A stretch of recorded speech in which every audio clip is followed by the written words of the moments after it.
Yo, what's up, guys? Now, I know you're either here for that,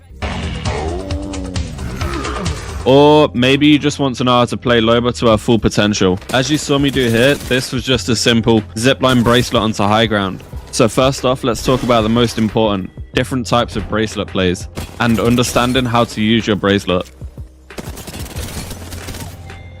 As you can see here, I can't quite reach this platform. I'm like a tiny bit off, like a couple of inches. But all I have to do is slide and jump off. It gets you that little bit further. So you want to hold your bracelet down. Then when you're at the highest point of that jump, you want to let go when you can see the bracelet reaches the point you want it to go. And it's perfect for getting away from enemies. This bracelet right here has saved me so many times. Not even a Pathfinder can catch up with this. You can see here, I can't quite reach inside this control room. But even just a simple jump can help you go that tiny bit further.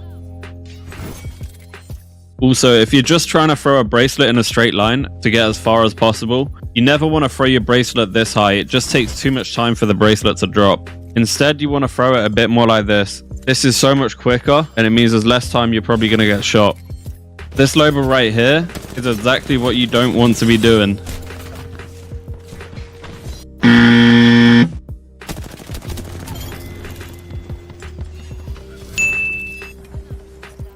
This cue right here is a little flex, but it just shows how getting creative plus taking high ground can pay off.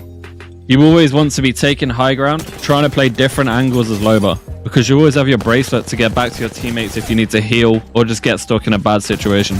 You can also bamboozle your enemies on storm point. I love doing this. When you know they're about to push you, take the jump cannon, and when you see them take it after you, you throw your bracelet, and it's like impossible to catch up with you. It's so funny just watching the other team fly over your head, unable to do anything. Another easy escape on loba, always take note of any windows around you, as they're an easy escape and nobody else can catch up with you. Not even this Pathfinder.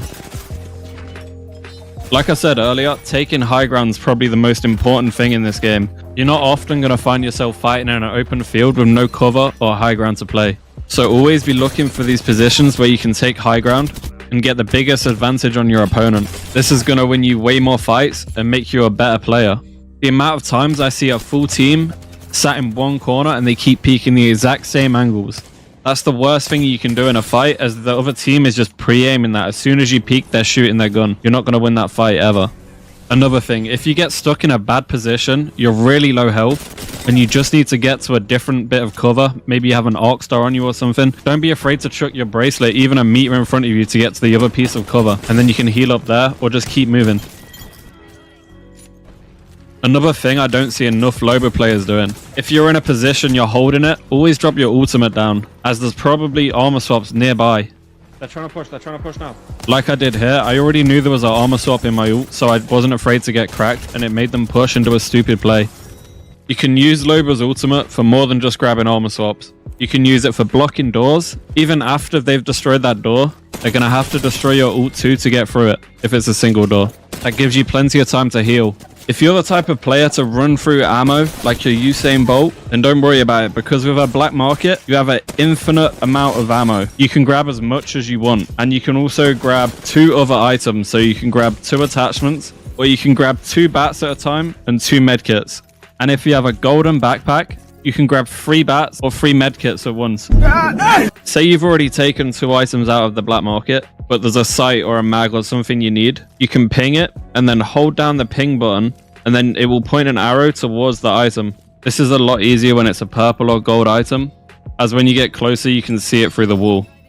Her passive, being able to see purple, gold or red items through walls from about 100 meters away. This is so good early game. It means you'll always have the purple or gold Evo shields, which is super effective. You'll also have any purple attachments or sights you need before anyone can even smell them. Your teammates are going to hate you. And being able to see what's in the care package before even opening it is perfect. Now you can also craft banners. This is huge, but don't go giving us loba mains a bad reputation and run from every fight. If you absolutely have to, both your teammates go down, you're in a 1v3 situation, or one of your teammates gets instantly knocked, putting you in a 2v3. Maybe they have good positioning over you, so it's impossible for you to fight that. Then now you can just leave the fight, and there's no better legend for doing this than loba. Just get the out of there and craft them banners. As the loba in your team, you should always be the one carrying the mobile respawn beacon now. Even if you have a Gibby, Newcastle, or Lifeline on your team, they can all craft banners, but the Loba should be the one carrying it as she can get away the easiest. Her bracelet makes it so easy to escape, as you all know by now, right? I'm also 99% sure if you have your teammates' banners, you're guaranteed a mobile respawn beacon in the support bins that you can see on the map, the little blue plus icons. Another helpful tip, if you're crafting banners and you're in a bad spot, like it's in an open field, you can run to cover and throw your ultimate down, and you can grab banners through your ultimate. You don't have to sit on the crafter like a sitting duck. This is kind of funny, and I've not had the opportunity to do it yet, but apparently you can actually steal enemies' banners when they craft them through your ultimate, which could be really funny. I'm not sure if you can respawn the enemies as well. That'd be free KP in ranked. So that's all the Loba tips I can think of right now. Let me know in the comments if there's any I missed. I could go more in depth in some of these plays, but I'm going to save that for another video. This was actually a pretty good game, and I got a 4k damage. I'm just going to let it play out, so I hope you enjoy the rest of the video.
Thank you.